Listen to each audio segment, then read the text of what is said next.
বিশ্ব ইজতেমা সংলগ্ন তার পাশে একটি মাদ্রাসা এতিমখানার পক্ষ থেকে শুক্রবার জুম্মার দিন আসরের পরে দোয়া কবুলের সময় আল্লাহর কাছে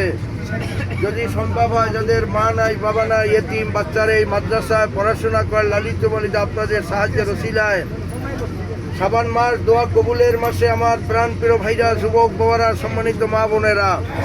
আপনাদের মা বাবা দাদা দাদি মুরব্বিগণ যারা কবরে চলে গেছেন, সমস্ত কবরবাসীদের কবরে সব রেসানি নিয়াত করিয়া মাদ্রাসায় এতিম বাচ্চাদের খাবার জন্য, লিল্লা বোর্ডিং খরচার জন্যে যদি তৌফিক হয়, আল্লাহকে হাজির জানিয়া সামান্য 2-4 টাকা পারলে দান করে দেন। আর সদাকাত তারাজুল বালা, দান সদকার ওসিলা আপনাদের বিপদ আপদ বালা মুসিবত থেকে আল্লাহ হেফাজত করবেন। এয়ারপোর্ট আসছে, নেমে যাবো, কেউ আসেননি আল্লাহর কোনো বান্দা, আল্লাহ আপনাদের কামাই রুজিতে বেশি বেশি করে বরকত দেবেন।